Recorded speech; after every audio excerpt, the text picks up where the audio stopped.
Chers consoeurs, chers confrères, bienvenue sur ce troisième talk organisé par l'Ordre des experts comptables de Paris-Île-de-France. Ce troisième talk qui sera consacré à la déontologie avec des invités de renom, des vrais sachants sur le sujet. Notre ami et élu et président de la commission déontologie, René Kéravel, Florence Auducœur, qui est également une de nos élues brillantes, éminentes, je dirais, sur le sujet, et notre directrice des affaires juridiques, ex-avocate, toujours avocate d'ailleurs, mais qui nous a rejoint et qui s'occupe au sein de l'Ordre des experts comptables d'Île-de-France des questions, de ces questions, entre autres choses, toutes les questions qui sont relatives à l'exercice professionnel. Voilà. Alors, beaucoup de questions aujourd'hui, donc désolé si on ne peut pas y répondre à toutes, mais on va s'efforcer de répondre à un certain nombre d'entre elles. Et on va commencer par la question de Marc. Marc nous pose cette question. Bonjour, comment concilier la norme blanchiment d'argent et le secret professionnel? Alors, je vous laisse répondre à la volée, comme vous le sentez, tous les trois.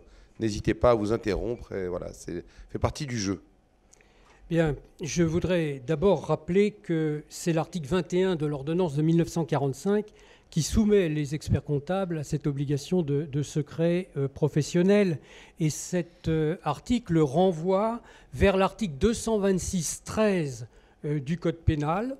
Il faut retenir que le secret professionnel est un secret pour les experts comptables à caractère absolu. Et si on regarde l'article 223-14 du Code pénal, il ne peut être levé que pour autant qu'il y ait un autre texte de loi qui permette la levée de ce secret professionnel.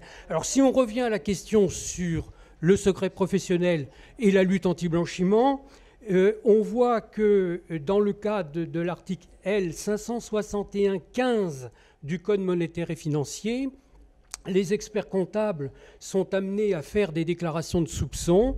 Et donc, dans le cadre de l'établissement de ces déclarations de soupçons, eh bien, il n'y a pas de problématique de secret professionnel. Le secret professionnel est levé.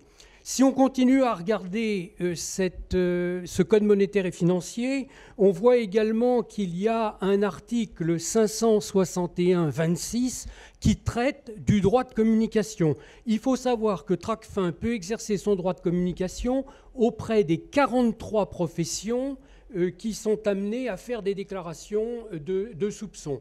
Donc là aussi, Tracfin, dans le cadre de son droit de communication, peut interroger les experts comptables. Et puis, enfin, encore une autre disposition de ce Code monétaire et financier qui permet à des professionnels d'échanger entre eux, c'est-à-dire que, parce que c'est expressément prévu, un expert comptable pourra éventuellement échanger avec un commissaire aux comptes ou un autre membre d'une profession juridique sur une déclaration de soupçon dans la mesure où tous ces professionnels travaillent pour la même entreprise. Donc c'est prévu par le Code monétaire et financier. Donc dans ces cas-là, eh bien, il n'y a pas de difficulté par rapport au secret professionnel. Et ce que je voudrais aussi dire, c'est que si les confrères rencontrent des difficultés, il y a au niveau de la profession le Conseil supérieur de l'ordre avec le comité de lutte anti-blanchiment, qu'il y a à cet égard un numéro vert, le 0800 008 616, et qu'ils peuvent appeler pour être confortés dans leur démarche et dans le respect des obligations qui leur incombent. Alors voilà une réponse très précise, effectivement. On va essayer toujours d'être le plus précis possible, bien qu'on ne soit pas en train de faire des consultations, hein, ça c'est évident. Chaque cas étant un cas, évidemment, et c'est pour ça que l'intérêt de rappeler ce numéro-là. Très bien. Question de Dimitar Krastev. Bonjour. Savez-vous si l'ordonnance sur l'interprofessionnalité sortira bientôt? Est-ce que l'ordre a déjà prévu des modalités spécifiques pour des futures structures communes, avocats, notaires, huissiers, etc., plus les experts comptables? Est-ce que des discussions ont eu lieu avec les instances des autres professions? Merci. Et là, effectivement, c'est la loi Macron. C'est mon voilà. sujet favori. Voilà. Alors, juste en préambule, il faut bien distinguer ce qu'on appelle l'interprofessionnalité capitalistique avec les fameuses SPFPL qui existent maintenant depuis une grosse année. Hein. On en a maintenant plusieurs à notre tableau à Paris. de cette nouvelle structure qui va permettre d'exercer ensemble dans une même société plusieurs métiers. Le métier d'avocat, de notaire, de conseiller en propriété industrielle, d'expert comptable, virgule, malheureusement pas de commissaire aux comptes. Voilà. Donc la loi Macron a prévu que cette fameuse ordonnance qui définit ces structures soit émise avant le 6 avril 2016. Donc il n'y a plus très longtemps à attendre. Ouais. Il y a un projet qui circule, que j'ai pu lire. Et vous allez être un petit peu déçus parce que dedans, il n'y a rien. Enfin, j'exagère un tout petit peu, mais pas grand-chose, puisque toute cette ordonnance renvoie vers des décrets par profession, lesquels décrets devront être pris avant le 1er juillet 2017. Donc, ce n'est pas pour tout de suite. Donc, bien entendu, les différentes professions discutent entre elles, mais pour le moment, j'allais dire un tout petit peu dans le vide, parce qu'on ne connaît que les grands principes généraux de ces sociétés, à savoir que chacun gardera sa déontologie, chacun gardera son ordre professionnel, enfin, l'immatriculation et la surveillance de son ordre professionnel. Et son assurance aussi, j'imagine. Et que la société sera obligatoirement assurée. Multi-assurée. Ouais. Ça, partie des points qu'on... Ça fait partie des questions en suspens. En fait, on a encore aujourd'hui énormément de points pratiques en suspens, et je pense que ça ne serait pas très raisonnable de vous emmener, etc., pour compter une petite année et demie encore avant que ça soit possible de le mettre en œuvre. D'accord, merci Florence. Question de FG. Dans quelles conditions une opération de marketing direct par courriel est-elle possible ? Est-ce réellement interdit par les textes de la profession ou bien encadré ? Quelles limites ? Quelles interdictions ? Alors ça, c'est là, je veux bien répondre parce que c'est des questions qui reviennent souvent dans le cadre des questions déontologiques par téléphone.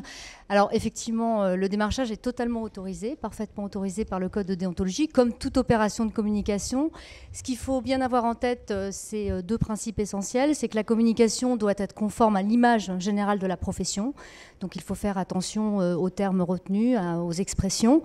Et par ailleurs, il faut donner aussi au public une information utile. Donc il ne faut pas qu'il y ait d'inexactitudes ou encore de formules qui pourraient induire en erreur les personnes, le public. Donc toutes ces conditions sont énoncées en fait par l'article 152 du Code de déontologie auquel on peut se référer, mais la communication, le démarchage est parfaitement autorisé. Merci Isabelle. Question de Sam. Bonjour, j'ai l'opportunité de prendre une participation à hauteur de 5% dans le capital d'un client. Y a-t-il un problème ? Alors, je voudrais rappeler là-dessus que les experts comptables peuvent prendre des participations dans des sociétés de toute nature depuis la loi sur les réseaux consulaires, donc de juillet 2010. Bien sûr, il y a un contrôle qui est effectué par les instances ordinales à l'occasion du contrôle qualité, à l'occasion même des cotisations, où on est amené à donner un certain nombre d'éléments. Par contre, là, dans la question précise, on nous dit que ce serait chez un client et qu'il y aurait une détention de 5%. Alors, la difficulté, c'est que l'expert comptable, quand on regarde nos textes, et tout particulièrement l'article 22, alinéa 5 de l'ordonnance de 45, ne peut pas exercer de mission chez des clients dans lesquels il aurait une participation significative. Bon, alors, là, il y a une vraie réflexion à avoir. Que représentent les 5% ? Oui. Est-ce qu'avec 5%, on peut intervenir dans le cadre de certaines prises de décision ? Est-ce que... Bon, voilà. Donc, c'est un problème de circonstance de fait. Si c'est 5% d'un CAC 40, c'est compliqué. Voilà. Ouais, c'est ça. Ça peut être énorme, effectivement. Ça peut devenir vite l'actionnaire de référence, quoi. Ok, très bien. Merci pour cette réponse. Question de Lip. Bonjour. Comme vous le savez, la facturation par des holdings à leurs filiales pose de plus en plus de problèmes en matière fiscale. Un des arguments opposés à l'administration est le fait que le mandataire de la filiale est la personne morale représentée, bien évidemment, par une personne physique. Or, à ce jour, l'ordre interdit à une holding inscrite au tableau d'être aussi un des mandataires d'une filiale d'expertise comptable inscrite au tableau, ce qui affaiblit la position du professionnel exerçant dans ce cadre juridique. C'est vrai que certaines questions sont longues. Non, on comprend bien où on veut en venir. Voilà, c'est ça, il faut bien comprendre le sens de... En fait, c'est... Alors, je ne vais pas nous défausser, mais ce n'est pas l'ordre qui décide d'accepter ou pas accepter, c'est en fait l'ordonnance de 1945. Donc, si on veut pouvoir modifier le texte, il faut qu'on puisse modifier l'ordonnance. Donc, c'est le Parlement. Je pense qu'en ce moment, ils ont beaucoup de choses à faire et je ne suis pas sûre que ça puisse être modifié très, très vite. Bon. Mais une fois qu'on a dit ça, je veux juste revenir sur le pourquoi du comment de cette règle qui peut paraître étrange, qui est en fait de dire qu'une personne morale ne peut pas être mandataire social d'une société d'expertise comptable. Pourquoi ? C'est une question de surveillance de la profession. Quand l'ordre a en face de lui une personne morale, c'est compliqué. Surtout quand cette personne morale peut être dans un des 27 autres pays de l'Union européenne. Donc il a été préféré que ce soit des personnes physiques qui se trouvent en face de l'ordre et que donc les mandataires sociaux des sociétés d'expertise comptable restent des personnes physiques.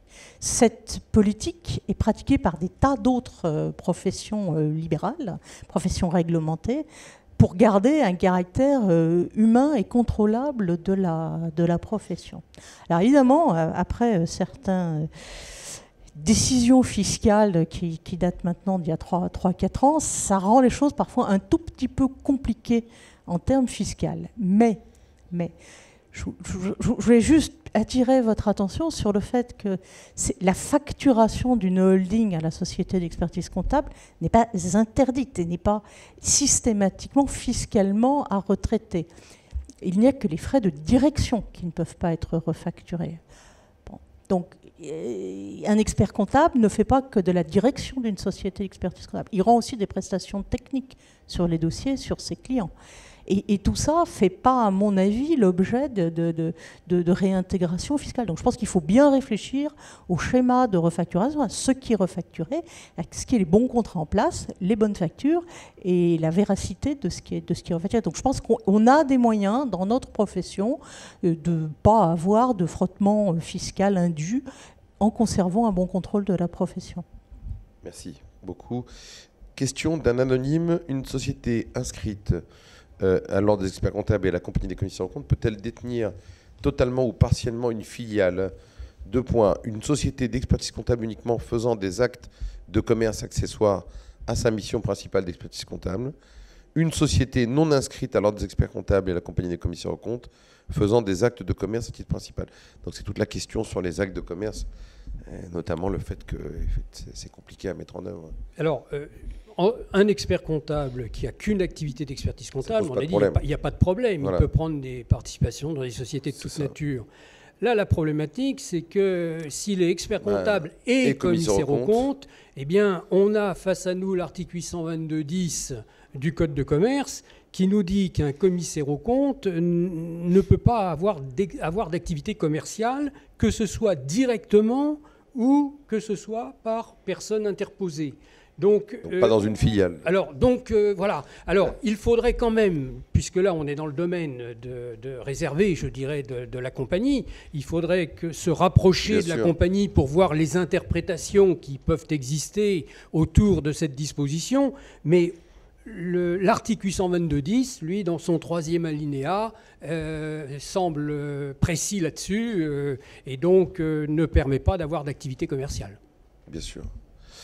Question d'un anonyme. Quelle est l'attitude à tenir quand la comptabilité transmise par le confrère est digne du, entre guillemets, je cite, souk, et que les travaux visant à donner une image fidèle ne peuvent être payés par le client qui a déjà payé les prestations dont la qualité n'est pas au rendez-vous.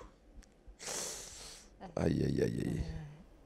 Je vais essayer oui, alors là, c'est un petit peu effectivement délicat de ce qu'on comprend. Je ne sais pas ce qu'on entend exactement par souk, mais de ce qu'on comprend de la question, c'est qu'une mission a été reprise et qu'il y a des soucis sur les travaux précédents et que l'expert comptable s'aperçoit que la mission qu'il a acceptée sera peut-être plus compliquée que ce qu'il pensait au départ. Donc dans ces cas-là, ce qu'on conseille, c'est de lister factuellement, sans jugement de valeur, en fait, les différents problèmes et d'essayer de renégocier avec le client la mission pour montrer les difficultés en fait, auxquelles on est confronté et qu'on n'avait pas vu avant d'accepter la mission.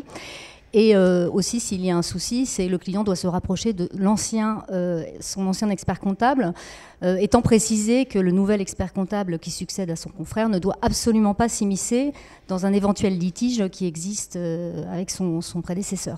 Ça, c'est très important. À partir du moment où il y a un litige, ça relève soit de l'ordre par la procédure de conciliation, par exemple, mais ça ne relève absolument pas du nouvel expert comptable. Oui, donc le souk, c'est un terme. Je ne sais pas si c'est très confraternel. À proscrire, c'est pas très confraternel, quoi. D'accord, merci pour cette réponse. Question d'un anonyme, est-ce qu'un expert comptable a le droit d'établir des comptes annuels sans que cela ne relève de la norme de présentation des comptes annuels, examen limité, audit, et donc ne pas faire d'attestation des comptes? Je pensais que c'était impossible, mais à plusieurs reprises, j'ai pu constater que certains confrères faisaient des lettres de mission très sommaires en version procédure convenue, comme pour justifier de leur tarif low cost. Quid de l'assurance en cas de problème, erreur avec le client mécontent? Sur ce sujet, ça va revenir à ces questions-là. Sur ce sujet, je crois qu'il faut d'abord rappeler que l'expert comptable a une mission contractuelle. Et donc, il peut librement définir la mission d'établissement des comptes annuels avec son client. Donc, on est dans ce cas-là dans des missions dans lesquelles il n'y a pas d'expression d'opinion. Sinon, on va aller vers des missions normées, telles que la mission de présentation, l'audit ou l'examen limité, pour lesquels, toutes ces missions-là, il y a une attestation qui est faite à la sortie, avec une position de l'expert comptable sur les comptes. La mission de présentation, c'est une mission qui est recommandée par le Conseil supérieur de l'ordre des experts comptables. Fortement recommandée, qui valorise d'ailleurs la signature de l'expert comptable, mais elle n'est pas obligatoire pour répondre à la question. Maintenant, j'ai entendu dans la question qui était posée le mot procédure convenue. Il faut savoir qu'avec le dispositif normatif qui a été mis en place en 2012, il y a une norme qui s'appelle procédure convenue, qui répond à une norme internationale d'ailleurs, et donc on ne peut pas du tout utiliser ce type de procédure convenue pour établir des comptes annuels. La procédure convenue, c'est une technique, c'est une norme qui permet de se prononcer par rapport à un travail qui a été réalisé par un client et pas par un expert comptable. Voilà. Donc, les experts comptables peuvent quand même, sans être en mission de présentation, d'audit ou d'examen limité, sortir des comptes annuels. Ils font une mission contractuellement définie. Il n'y aura pas une attestation à la fin de cette mission-là, mais un rapport, parce qu'en application de l'article 2 de l'ordonnance de 1945, l'expert comptable fait rapport. Et dans ce rapport, il n'y aura aucune espèce d'expression d'opinion, simplement des constats éventuellement qui pourront être faits. Très bien. Et comme c'est une mission contractuelle, l'ensemble des diligences devra être indiqué dans la lettre de mission. Donc, pas sûr qu'on gagne beaucoup de temps à émettre des lettres de mission comme ça.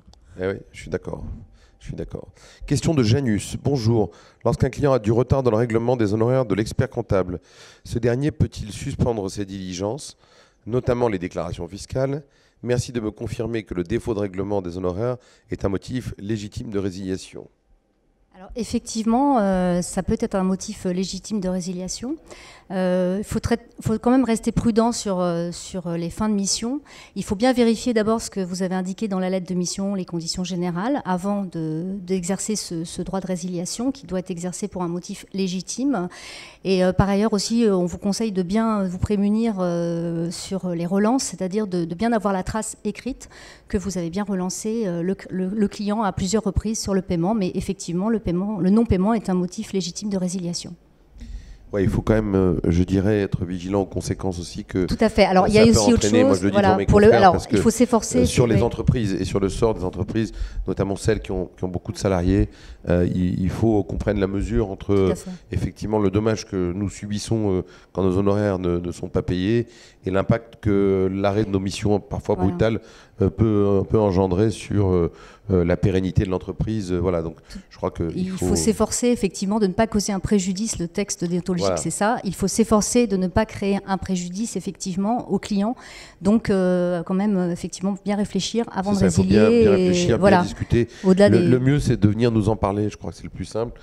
Quand il y a des conséquences, en tout cas en termes d'emploi, qui sont importantes, je pense qu'il faut qu'on puisse en tout cas vous aider quand il y a ce genre de questions, parce que ça peut arriver. Hein, on a énormément de questions là-dessus. D'être planté par un client, qui n'est pas toujours de bonne foi. Donc il faut être capable de sortir, je dirais, dans les meilleures conditions possibles, et pour soi et pour l'entreprise. C'est vrai que c'est des questions très délicates et on en a beaucoup au téléphone sur les fins de mission. C'est très, très compliqué.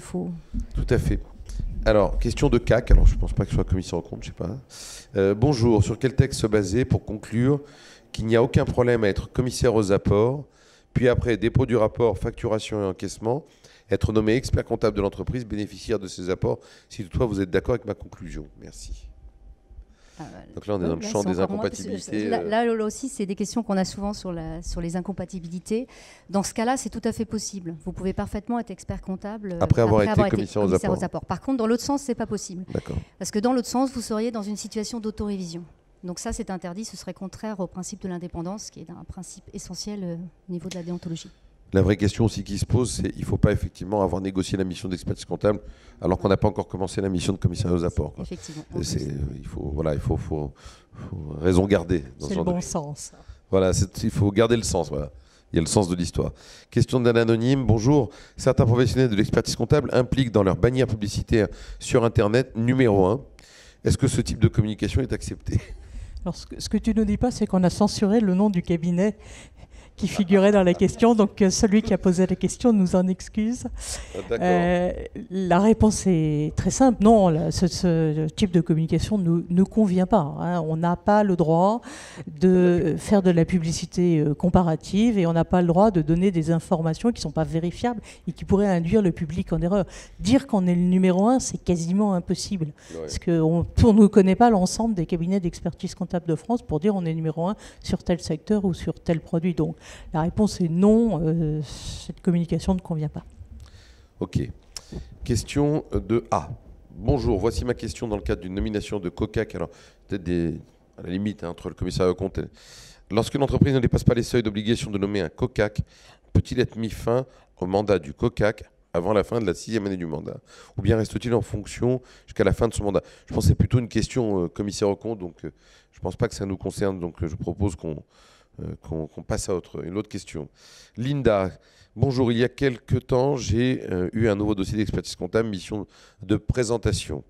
J'ai bien sûr pris contact avec l'ancien expert comptable, comme le veut notre code de déontologie. Cependant, les comptes que j'ai récupérés n'étaient pas du tout pointés, des comptes d'attente, des créances vis-à-vis de l'État, sans aucune explication. Le souk, quoi. Je plaisante. Hein, j'ai demandé des renseignements au confrère qui m'a seulement dit que le client était... Alors, cette fois-ci, je cite, bordélique, et que je n'avais qu'à me débrouiller. Or, je suis incapable de savoir ce que je dois faire de toutes ces sommes non justifiées. Le client a bien entendu payé tous les honoraires à l'ancien expert comptable et il ne sait pas ce qui figure dans ses propres comptes. Que dois-je faire? Clôturer les comptes en laissant les sommes en attente comme je les ai reçues, solder en pertes et profits, exiger auprès de qui que l'ancien expert comptable justifie les comptes? Merci de votre réponse. Waouh! Le cri du cœur, là, de Linda. Je pense que dans cette situation, la première chose à faire, c'est un inventaire des difficultés qui sont rencontrées et d'écrire au client avec la liste des problèmes. Après, au client, éventuellement, à se retourner vers le confrère qui avait fait le travail à l'origine. Mais je pense que c'est la solution. Bon. Après, il y a une problématique d'arrêté de compte, à un moment qui va arriver. Qu'est-ce qu'on fait, quoi? Bon, là, il y a des principes et je pense, parce qu'il n'y a pas de règles décrites nulle part dans ce genre de situation, mais en réfléchissant un peu, l'idée ce serait de dire soyons prudents. Et donc, si nous avons des créances, sont-elles recouvrables? Est-ce qu'on sait ce que c'est? Si on ne sait pas ce que c'est, éventuellement, la prudence voudra qu'on fasse qu'on demande, parce que ce n'est pas nous qui arrêtons les comptes, mais qu'il y ait des provisions qui soient faites par rapport à ces actifs fictifs potentiels. Et par ailleurs, si on a des positions créditrices, on peut valablement les laisser en compte en attendant la prescription pratiquement pour pouvoir ensuite les considérer comme des profits exceptionnels. Mais donc ça, ce sont des solutions pratiques qui peuvent être mises en œuvre dans le cadre d'un arrêté de compte, qui sont à voir au cas par cas, mais dans un premier temps, il faut écrire au client en listant toutes les difficultés qu'on a rencontrées. Et dans un deuxième temps, va se poser un problème. Alors après, il faudra regarder quelle est la nature de la mission qu'on a. Si on est en mission de présentation, où on a à émettre une opinion, puisqu'on doit quelque part dire « je n'ai pas relevé d'éléments remettant en cause la cohérence et la vraisemblance des comptes », en fonction des difficultés rencontrées, eh bien, il faudra en tirer des conséquences sur le plan de l'expression de l'opinion. Au niveau de l'attestation. Notamment émettre des réserves, par exemple. Voilà. Prudence. Prudence. Question de Mayotte. Un prospect me propose de faire un audit fiscal d'une société cible qu'il envisage d'acquérir. Possible ou non, sachant que je n'ai aucune autre mission, ni avec lui, ni avec la société cible. Je suis également sollicité par une autre société pour l'accompagner en procédure d'imposition à la suite d'un contrôle fiscal, observation, recours hiérarchique. La seule mission que je réalise à ce jour est l'établissement de bulletins de salaire. Serais-je assuré si j'accepte cette mission? C'est deux questions en un, là. Ouais, c'est deux questions en un, c'est effectivement sur le nouveau champ. On va commencer peut-être par l'audit fiscal. Donc la question est, peut-on faire un audit fiscal si on n'a pas de mission autre avec un client? Oui et non. Tout dépend déjà de ce qu'est un audit fiscal. Parce qu'un audit fiscal, ce n'est pas défini réglementairement. Donc un audit fiscal, ça peut être plusieurs choses. Ça peut être de vérifier l'exhaustivité et le dépôt à bonne date des déclarations fiscales. Quel cas, je ne pense pas qu'on soit dans de la consultation juridique et je pense que ça ne pose pas de difficulté. Ouais. En revanche, dès qu'on commence à regarder un peu le bien fondé des déclarations, l'interprétation des textes au regard des caractéristiques de l'entreprise, on est très très proche, pour ne pas dire dans la consultation fiscale. Ouais. Et en ce cas-là, si on n'a pas une mission comptable ou d'accompagnement administratif, eh bien non. On ne peut pas. Maintenant, j'ai du mal à penser que quand on a une mission d'audit fiscal, on n'est pas en amont une petite mission comptable à laquelle on pourrait se raccrocher. Donc je pense qu'il faut retravailler sur l'offre et essayer de raccrocher ça à une mission comptable. Bien sûr. Et alors sur la deuxième partie de la question, donc il est sollicité par une société pour l'accompagner en procédure d'imposition. Alors, je ne sais pas très bien ce que ça veut dire une procédure d'imposition. Apparemment, on parle de recours hiérarchique. C'est un redressement apparemment. Recours hiérarchique et redressement. Ouais. Bon. Là, on me dit j'ai une mission de paye. Oui, je fais un bulletin de paye. Ouais. Bon. Mission de paye, donc c'est un client habituel. Ouais. C'est une mission permanente. C'est une mission d'accompagnement déclaratif. Donc selon la loi Macron maintenant, c'est possible. Oui. Ouais. C'est ça. Donc c'est possible. C'est nouveau. Bravo. Thierry qui pose la question. Mon client a eu un contrôle de l'inspection des affaires sociales.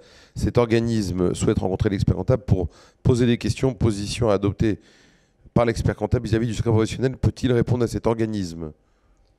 Alors, là, ce n'est pas le juge d'instruction. Hein, le Conseil supérieur de l'ordre n'a jamais été saisi de cette problématique. Bon.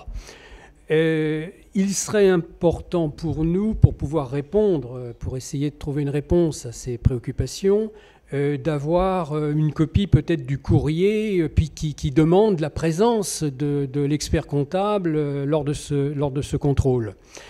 Ce qui nous permettrait de voir avec le Conseil supérieur pour se positionner. Si on regarde ce qui se passe chez les commissaires aux comptes, la situation est un peu différente. Parce que dans le texte même, il est dit que les commissaires aux comptes ne peuvent pas dire « je suis lié par le secret professionnel, je ne vous réponds pas ». Donc en fait, la problématique des commissaires aux comptes a été réglée dans le texte en lui-même qui permet ces contrôles, mais pas pour les experts comptables. Et après, le H3C a eu à se prononcer pour donner son avis sur la façon de faire, je dirais. Mais en ce qui nous concerne, l'institution n'a pas été saisie de cette problématique, donc il faudrait qu'on puisse avoir davantage d'éléments pour avoir une position qui sera une position qui est susceptible de concerner un certain nombre de confrères, puisque ce problème peut se retrouver au niveau national dans d'autres régions, quoi. Donc il va falloir qu'on interroge le Conseil supérieur pour répondre à cette question. Tu veux compléter? Non, je disais oui, effectivement, les secrets professionnels, c'est aussi beaucoup de questions sur ces sujets-là, puisqu'il n'y a pas de définition de ce qui est couvert par le secret professionnel. Voilà, je vois Florence qui monte. Voilà, vous avez un certain nombre de réponses dans ce guide. Florence sort toujours avec son guide. Voilà, parce que c'est vrai que c'est des questions assez... Ces petits guides qui, bien entendu, sont téléchargeables sur Bibliordre gratuitement. Donc il y a des réponses, hein. Il faut les lire attentivement. Question de Pacioli. Bonjour.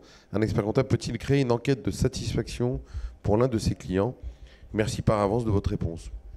Là, il n'y a pas d'objection, hein, oui, bien sûr. Enfin, c'est une étude, donc c'est une prestation intellectuelle qui fait partie de la libre concurrence, donc il n'y a aucune incompatibilité. Et on a une autre question qui s'en rapproche. Est-il possible d'effectuer une étude de marché pour un client? Même réponse. Je pense qu'il n'y a pas de souci. Il n'y a rien qui n'interdit. Non, il n'y a pas d'incompatibilité. Très bien. Polly nous pose la question. Bonjour, en cas de changement de date de clôture, faut-il refaire une nouvelle lettre de mission ou bien est-ce que la précédente reste valable? Alors, sur ce plan, il faudrait regarder la lettre de mission. Et la lettre de mission initiale prévoyait peut-être des dates très précises. Si dans la lettre de mission initiale, on a une mission au titre d'un exercice, eh bien, il n'y a pas besoin Sinon, il faut faire un avenant. Sinon, il faut faire un avenant. On conseillera de faire un avenant pour que tout soit bien régulier, quoi. Ok. Une consoeur a récupéré un de mes dossiers. Je lui ai demandé d'intervenir auprès du client pour le règlement de nos honoraires et pour savoir si elle s'occupait d'établir la taxe d'apprentissage et formation continue. Elle n'a jamais répondu à nos mails. De plus, elle a été en contact avec un autre client et sa démarche commerciale a été d'indiquer à notre client qu'elle avait plusieurs clients qui venaient de notre cabinet et qui n'étaient pas satisfaits. Cette information m'a été transmise par notre client qui a été choqué de cette approche. Elle l'avait rencontré par le biais d'une amie pour un projet d'association et cette amie était déjà en contact avec la consoeur. Que pouvons-nous faire sur cette attitude, sachant que la cliente ne veut pas la confirmer par écrit? Difficile. Une reprise de dossier qui ne se passe pas très bien entre confrères, c'est toujours un petit peu délicat. Il y a peut-être plusieurs éléments que l'on peut conseiller à nos consoeurs et nos confrères. C'est d'abord, dans les lettres de reprise, d'être très précis sur où s'arrête la mission et où commence la mission des uns ou des autres. Moi, j'ai, à titre personnel, l'habitude de dire je ferai la déclaration de TVA jusqu'à celle afférente à tel mois, je ferai telle ou telle déclaration. Et puis vous, confrères, prenez la suite. Ça évite de se poser la question de savoir qui fait la déclaration de taxe d'apprentissage sur les salaires de l'année précédente quand on change au 1er janvier. Donc, je vous engage à clarifier tout ça, d'abord à relire vos lettres de mission pour savoir ce pourquoi vous aviez été engagé et vous êtes payé, et à bien clarifier entre confrères, que ce soit le recevant ou le donnant, ce qu'il en est. Alors après... il semblerait qu'il y ait un confrère qui ait une attitude qui ne soit pas totalement confraternelle. Bon. Comment je réagirais dans un cas comme ça? Je pense que je décrocherais mon téléphone et puis j'aurais une discussion franche et directe avec c'est parfois le plus simple, le confrère ou la consoeur pour lui expliquer que discussion confraternelle. Enfin, poli, bien entendu, juste pour lui dire je suis peut-être pas dupe et que voilà, le dénigrement, rappeler les règles déontologiques. Après, qu'est-ce qu'on peut faire? On peut saisir l'ordre, mais faut-il encore qu'on ait matière à preuve, hein, parce que si on n'a pas de témoignage de clients... C'est des on-dit, là, effectivement. Voilà, et là, malheureusement, l'ordre ne pourra pas vous aider beaucoup. Je pense qu'une bonne discussion... bonne discussion, en général, calme le jeu. Voilà, une petite réunion, même éventuellement, ça règle toujours les problèmes. Merci beaucoup. Question d'Olivier. Suite à une démission, une AGC menace un client d'aller au tribunal de commerce pour obtenir le paiement d'une facture de travaux qu'elle n'a pas effectuée. Le client a demandé la conciliation ou l'arbitrage auprès de l'ordre, mais l'AGC refuse la démarche. Quelles sont les possibilités de recours pour ce client qui veut éviter une procédure judiciaire? Le client n'a pas signé de lettre de mission. Ouh. Oui, s'il y a un litige, je pense que dans un premier temps, le client pourrait saisir la commission des DIP, puisque nous avons au niveau du conseil régional la commission des DIP qui est chargée d'examiner les litiges qui peuvent exister entre les professionnels de l'expertise comptable et les clients. Bon, ensuite, quand il y a des problématiques d'honoraires ou s'il y a un litige là-dessus, eh bien, la conciliation peut être demandée. Et donc, les textes prévoient que la conciliation, on ne peut pas s'y opposer, dès lors qu'elle va être demandée par le client. Maintenant, après, s'il y a des difficultés vis-à-vis de l'AGC qui ne voudrait pas obtempérer par rapport à notre réglementation professionnelle, je dirais que le litige ressort des problématiques de chambre de discipline et qu'en ce qui concerne les AGC, cela relève de la commission de discipline qui est la commission 49 bis qui est prévue dans l'ordonnance de 1945. Donc voilà un petit peu le processus, mais il n'y a pas de raison. Donc la première démarche, c'est de s'adresser à la commission des devoirs interprofessionnels. Et puis après, on verra la suite à donner à ce litige. Ça devrait s'arranger. Voilà. Oui, je pense. Ouais. Alors, question sur le FEC maintenant. Doit-on transmettre le FEC à un confrère lors de la reprise d'un dossier? Ça, c'est une question qui revient souvent parce qu'on a été très souvent interpellés sur ces sujets-là ici. Alors, double réponse. Au confrère, non, secret professionnel. Oui. Au client, oui. Voilà. Donc ça, c'est important, effectivement. C'est important parce que là, pour le coup, on fait du blocage pour rien. Question d'un anonyme. Quelles sont les prestations qui ressortent du monopole de la profession? Notamment, qu'en est-il pour la tenue de comptabilité, les comptes et les déclarations des SCI, des professions libérales, les déclarations des particuliers, déclarations de TVA, notamment pour les entreprises étrangères. Donc, petite clarification sur le périmètre, en fait. Tu pourrais presque répondre. Oui, je pourrais. Oui, c'est vrai, tu as raison. On va parler un petit peu de ces différents points. C'est un anonyme. Tout d'abord, je voudrais dire qu'on ne doit pas parler de monopole, mais de prérogative d'exercice. Voilà. Que la prérogative d'exercice est définie dans les 2 premiers alinéas de l'article 2 de l'ordonnance de 1945. Bon, alors maintenant, on va reprendre la liste. Alors, tenue de comptabilité. Alors, la tenue de comptabilité, prérogative. Ça figure dans la prérogative d'exercice. Donc, Florence qui nous montre toujours son guide, périmètre, émission, guide pratique. Alors, c'est vrai que nous, on l'a, mais certains qui ne sont pas de la profession ne l'ont pas, celui-là. Mais il est téléchargeable, ceci. Bibliordre téléchargeable gratuitement. Gratuitement, voilà. Alors, la tenue de comptabilité, oui. Les comptes et les déclarations. Alors, les comptes, dès lors qu'il s'agit d'établir des comptes, il n'y a pas de problématique. Voilà, c'est dans la prérogative d'exercice. Les déclarations, attention. Non. Là, les déclarations ne sont pas dans la prérogative d'exercice.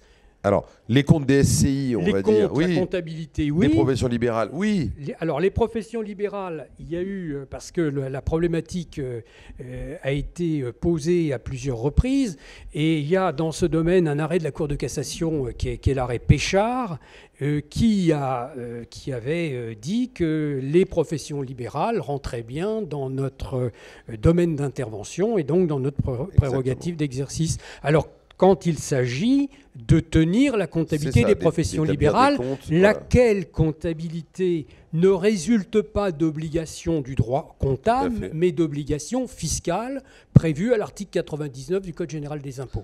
Exactement. Alors après, on continue. Les déclarations de particuliers. Alors avant même, il y avait la déclaration 2035 des professions libérales. La déclaration, ce n'est pas dans la prérogative d'exercice. Non. C'est pareil, différents organismes. Les comptes, oui, la déclaration, non. Non, voilà. Hein. Et les déclarations des particuliers. Alors, les particuliers, ça fait partie, je dirais, de notre exercice, de l'article 2, mais pas de la prérogative d'exercice. C'est pas une prérogative, voilà, exactement. Voilà. Les déclarations de TVA, notamment des entreprises étrangères. Alors, les déclarations de TVA, on est dans le déclaratif. C'est pas prérogative. Parfait. On a balayé, je crois, toutes les questions. Nafis nous pose la question: dans un conflit prud'homal entre un de mes clients et sa salariée, dans lequel ma responsabilité professionnelle est mise en cause à hauteur de 30 000 €, est-ce que je suis couvert par la compagnie d'assurance, en l'occurrence Verspiren? Si oui, jusqu'à quel montant? Alors, il y a deux volets dans la question. Le problème de savoir si on est couvert par l'assurance et puis le quantum de la couverture. C'est ça. Pour savoir si on est couvert par l'assurance, j'allais dire, en principe, oui, les experts comptables devant être assurés pour l'ensemble de leurs activités. Et en particulier, c'est bien le cas au travers Spirit, j'imagine qu'on parle du contrat groupe RCP du Conseil supérieur. Après, faut-il encore que l'expert comptable ne soit pas placé en situation d'illégalité et de déchéance de couverture d'assurance? Par exemple, dans le cas où l'expert comptable serait jugé non indépendant, ou dans le cas où il ferait une mission qui est illégale, auquel cas l'assurance pourrait, dans certains cas, abandonner la couverture. Sur le montant, la réponse est plus facile, puisque tous les experts comptables doivent être assurés pour au moins 500 000 €.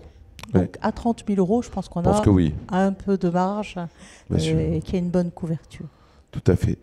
Alors, question d'un anonyme: un compte professionnel Twitter pour un cabinet comptable rentre-t-il en conflit avec les prérogatives de notre profession? Politique de confidentialité, problème de débat ouvert ou de prise à partie d'un client insatisfait sur l'espace public? Là, on retombe un peu dans les règles qu'on a évoquées tout à l'heure sur la publicité. Si on respecte les règles de la communication est libre, si on respecte les règles du code déontologique qu'on a évoqué tout à l'heure, bon, bien sûr, là, il y a peut-être aussi une problématique de secret professionnel, parce que pas de client. Pardon ? Le client, il parle de...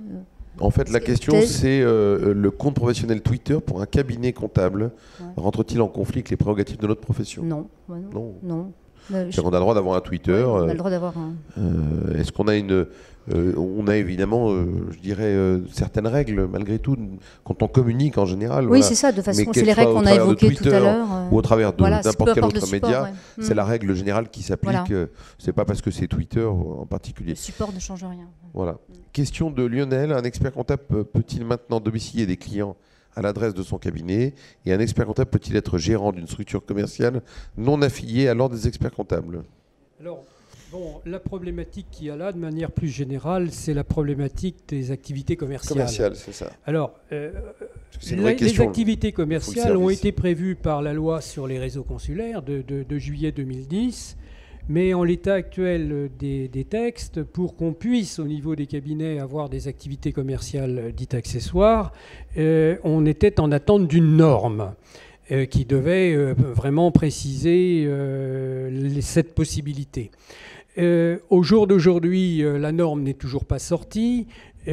Parce que, notamment, se pose une difficulté importante, c'est que, comme on l'a signalé tout à l'heure, à travers d'autres questions, certains d'entre nous, au niveau des experts comptables, nous sommes également commissaires aux comptes. Ah oui. Et à partir du moment où on prend l'article 810 que j'ai rappelé tout à l'heure du Code de commerce, on nous dit qu'on ne peut pas avoir d'activité commerciale. Donc il y a toute une partie de professionnels qui sont à la fois experts comptables et commissaires aux comptes qui sont bloqués. C'est pourquoi on se rend compte à l'heure actuelle qu'il y a un certain nombre de nos confrères qui sont en train de bien séparer les choses, les activités de manière à ne pas être... Comme ça, ils seront prêts pour l'interprofessionnalité d'exercice. Voilà. Alors, s'agissant tout particulièrement de l'activité de domiciliation, j'aurais quand même apporté quelques précisions.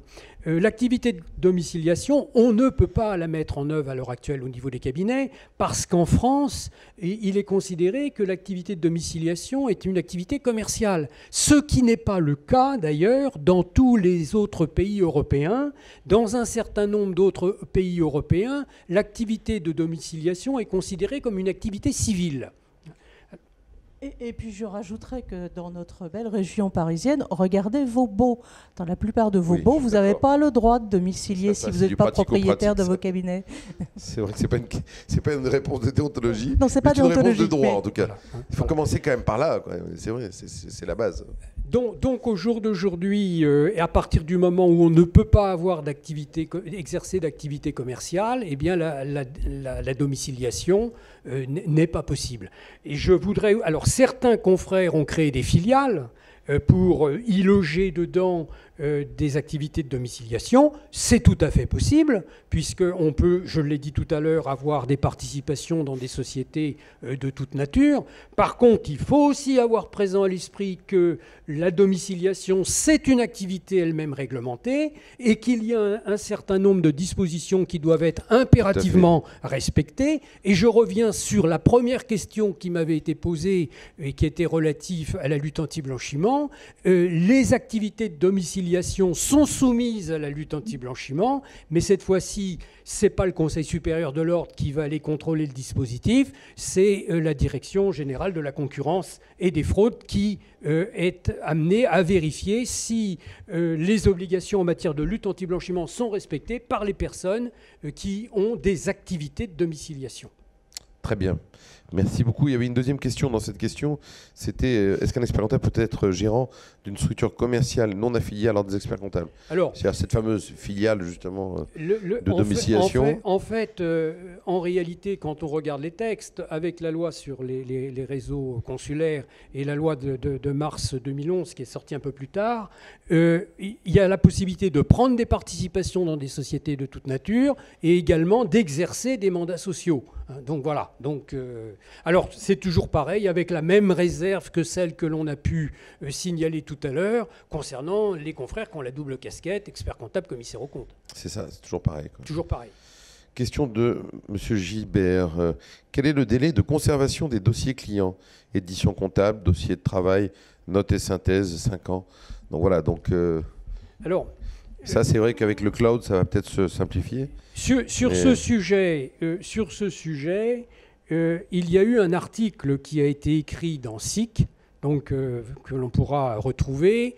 Et donc, compte tenu de la réduction des périodes de mise en cause au plan de la responsabilité civile, etc., la conclusion que je tire de la lecture de cet article était de dire qu'il était prudent de conserver les documents à peu près 8 ans, parce que souvent c'est 5 ans, et il y a dans un certain nombre de domaines une prescription encore de 3 ans.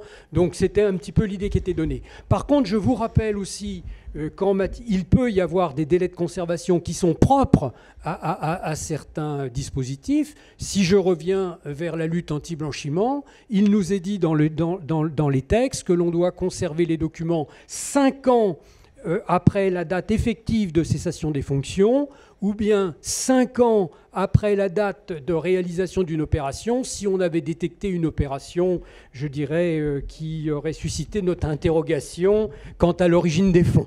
Puis après, un petit peu en fonction de l'activité de votre client. Par exemple, si vous avez un immeuble et qu'il y a eu de la TVA déduite et que vous êtes sur la règle potentielle de reversement, votre dossier, vous allez le garder au moins 20 ans. C'est ça. C'est ça. Donc il faut voir au cas par cas, effectivement. Question de l'IP, serait-il possible de faire nommer une société holding d'expertise comptable en tant que mandataire social de sa filiale d'expertise comptable? On a déjà un peu répondu tout à l'heure à cette question, je pense qu'on va peut-être pas y revenir. Alors Janus qui nous pose beaucoup de questions et qui nous demande d'ailleurs de répondre après à son mail, à ses questions par mail, donc il nous a envoyé son mail.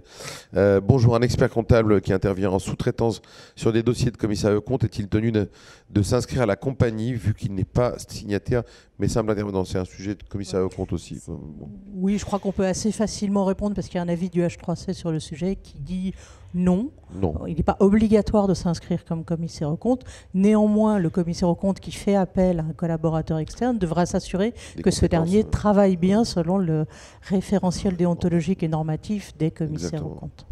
Ok, autre question. Je voudrais apporter une précision là-dessus également parce qu'on a eu aussi des questions en matière de contrôle qualité. Parce qu'on avait des confrères qui faisaient de la sous-traitance en matière de commissariat aux comptes et qui disaient mais le commissariat aux comptes ne rentre pas dans le domaine du contrôle qualité de l'ordre des experts comptables. Là, quand je suis sous-traitant, je ne suis pas commissaire aux comptes, je suis expert comptable, je fais des travaux de sous-traitance pour un commissaire aux comptes. Donc, ces dossiers, ces diligences, ces travaux rentrent pleinement dans le contrôle qualité qui est mis en œuvre par l'ordre. Très bien. Question de Mokhtar. Est-ce que j'ai le droit de sous-traiter de la saisie comptable à un non-diplômé indépendant? Voilà, alors ça, on y est en plein là. Je pourrais répondre aussi, hein. Mais bon, Stéphane, je vous laisse. On ne voudrait pas t'en priver. Non, on est dans le champ effectivement de la sous-traitance.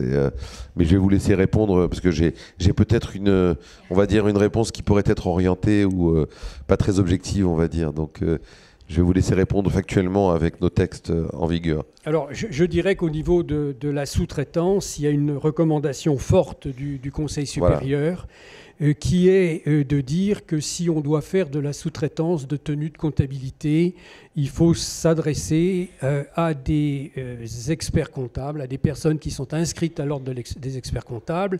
Et si on est amené à faire des travaux, même de sous-traitance, je dirais à l'étranger, eh bien, de préférence, prendre quelqu'un qui est inscrit dans un ordre marocain ou autre. Voilà, de manière... C'est une recommandation. C'est une recommandation du Conseil supérieur. Voilà, mais il n'y a pas d'interdiction. Il n'y a pas d'interdiction. Voilà, on peut le regretter ou pas, voilà, mais c'est comme ça. La seule limite, c'est de ne pas couvrir de l'exercice illégal. Exactement, et c'est là où il faut être très vigilant, et je vous assure que nous, on l'est en tout cas pour le compte de la profession et surtout pour le compte des clients, parce que c'est là notre enjeu, c'est de protéger les entreprises, quoi. Donc attention, méfiance sur ce sujet de sous-traitance. Et quand il y a sous-traitance, il faut bien avoir présent à l'esprit que l'expert comptable est responsable vis-à-vis de son client et que les dossiers doivent être supervisés par l'expert comptable. Et une réelle supervision. Qu'il y ait une réelle supervision et que tout ceci soit bien matérialisé au niveau de la documentation qui peut être présentée dans le cadre des différents contrôles. Que ce soit des contrôles qualité ou que ce soit d'ailleurs des contrôles article 31 qui sont mis en œuvre dans le cadre de la surveillance des membres de l'ordre. Question de Janus encore. Un centre de gestion agréé peut-il obliger l'expert comptable à y adhérer sous peine de ne pas traiter le dossier de son client adhérent de ce CGA? Oh là. Ah non. Non, c'est pas... Non. Anonyme. Dans quelles conditions un jeune diplômé peut-il repartir avec une partie de la clientèle du cabinet qui l'emploie? C'est pas beau ça. Les clients décident d'eux-mêmes de suivre leur jeune expert comptable. Ça, c'est pas beau. On a beaucoup de questions là-dessus. C'est vrai que en DIP notamment, on a beaucoup de litiges. Alors après, c'est un peu du cas par cas. Là, c'est difficile de répondre de façon générale, mais c'est vrai qu'il y a des manœuvres parfois de collaborateurs qui ne sont pas déontologiquement... alors après, il y a le détournement de clientèle, mais qui est quelque chose de particulier, qui est difficile à... Je crois qu'il faut avoir, je dirais, de toutes les façons, un comportement confraternel. Voilà. De manière générale, on est une profession d'éthique. Je crois qu'il faut quand même le rappeler. On n'est pas là pour aller se prendre les clients les uns des autres.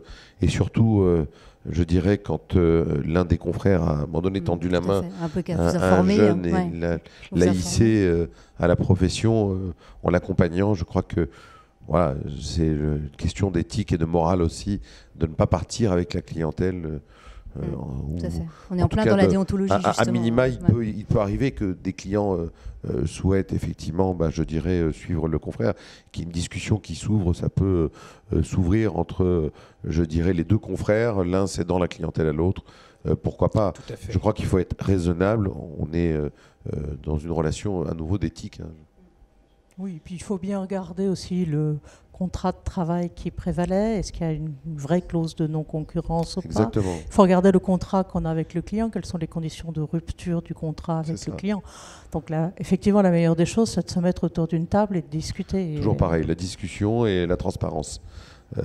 Franchement, si les personnes qui le font au sens là... non, mais c'est vrai que là, on est en plein dans la déontologie, quoi. Voilà, je pense que ça ne correspond pas à notre profession. Non, et malheureusement, on ne va pas très loin quand on a ce type de comportement, quoi. Mais c'est une bonne question, en tout cas. Voilà, question des Lopez. Peut-on faire des paiements pour le compte de nos clients? Alors, en ce qui concerne les experts comptables, ils ne peuvent pas détenir des fonds qui appartiennent à leurs clients ou gérer des fonds. Les textes, en fait, nous permettent d'effectuer pour le compte d'eux un certain nombre de règlements en matière sociale et en matière fiscale. Bon. Ouais. Une fois qu'on a dit cela, pour le reste, au jour d'aujourd'hui, on ne peut absolument pas manier des fonds tant que le fonds, parce que normalement au niveau de notre profession, il y a un fonds équivalent à la CARPA qu'on peut trouver chez les avocats qui devait être mis en place. Et donc, devrait l'être d'ailleurs. Qui devrait être mis en place, mais tant que ce dispositif n'est pas là, eh bien, on ne peut absolument pas manier des fonds. Souvent, la question nous est posée ici au niveau de la déontologie pour des problématiques de séquestre ou autre. Un expert comptable ne peut pas être séquestre. Non. Alors, une question qui est... J'en choisis quelques-unes, parce que maintenant, il ne reste plus beaucoup de temps. Donc, question sur les honoraires de succès. Possible ou non? Là, on est sur le mythe, là, ou le serpent de mer, je ne sais pas, mais il faut répondre, quoi. Alors, on va répondre. Je vois qu'on est prêt à répondre tous les deux. En fait, si on revient vers la problématique des honoraires, au plan du principe, même si on envisageait si on envisage d'avoir des honoraires de succès, au plan du principe, on doit avoir des honoraires de diligence. Et quand on regarde ce qui a été prévu, parce que les honoraires de succès, au jour d'aujourd'hui, les textes ne sont pas sortis. Il y a des textes qui devaient sortir, qui ne sont pas sortis pour des raisons techniques, on va dire purement et simplement, parce que sur le plan de leur rédaction, ils avaient reçu l'approbation de la tutelle, donc il n'y avait pas de difficulté particulière, et donc il était simplement prévu qu'au niveau des honoraires de succès, ça ne pouvait pas concerner toutes les missions, et que toutes les missions qui relevaient de la prérogative d'exercice, ou toutes celles qui servaient, qui permettaient d'asseoir une assiette fiscale ou sociale, ne pouvait pas rentrer dans le dispositif. C'est la notion d'honoraire de résultat, pour le coup. Là. Voilà. Et ensuite, au résultat, ensuite on nous disait, l'honoraire de succès, il est possible, en complément d'honoraires de diligence, dans la mesure où c'est prévu dans la lettre de mission, parce qu'il fallait que ce soit vraiment prévu dans la lettre de mission. Voilà. Bon. Et donc, cette possibilité, on la comprend très bien quand on a un expert comptable qui intervient dans le cadre de l'accompagnement pour de la transmission d'entreprise. C'est un exemple que l'on peut... Et je pense que, le texte, normalement, n'est pas sorti, mais de ce côté-là, il n'y avait pas d'ambiguïté par rapport à notre tutelle. Mais est-ce qu'il y a des éléments aujourd'hui qui l'interdisent? Oui. Oui. Mais encore. L'interprétation de l'article 24 de l'ordonnance qui dit qu'effectivement on ne peut être payé que par des honoraires, et ce n'est pas des honoraires de succès. Et après, il faut se référer au débat parlementaire qu'il y a eu pendant le vote de la loi Macron, qui ont très clairement indiqué, même le ministre prenant position en disant que non, les experts comptables ne pouvaient pas pratiquer d'honoraires de succès. Alors, avant ces débats parlementaires, je pense que beaucoup d'entre nous avaient trouvé une organisation saine et sans se prêter à des pratiques qui mettaient à mal notre indépendance. Mais maintenant, avec ces débats parlementaires qui disent clairement non, c'est un peu difficile en attendant un texte qui clarifie. Qui devrait arriver, ce texte d'ailleurs. Il devrait arriver, absolument. Mais en attendant, je pense qu'en ce moment, ce n'est pas très prudent. Non, il faut rester prudent. Il va bien falloir qu'on l'ait, cet honoraire de succès, parce que si on veut justement aller sur des vraies missions de conseil à valeur ajoutée, certaines qui sont sur le secteur concurrentiel, non réglementé, on doit s'adapter aux pratiques de place, quoi. Tu parlais de la transmission d'entreprise, les boutiques de fusion-acquisition ou les banques d'affaires pratiquent essentiellement l'honoraire de succès, quoi. Donc si on veut pouvoir, je dirais à notre tour, demain aller sur ce marché-là, il va falloir qu'on adopte les règles. Aujourd'hui, on ne peut pas adopter les règles, donc ça fait partie des éléments... Modification de l'ordonnance, je renvoie à ce que je disais, Parlement, etc. En ce moment, on est dans un contexte compliqué. Oui, il faut continuer à faire du lobbying de ce côté-là.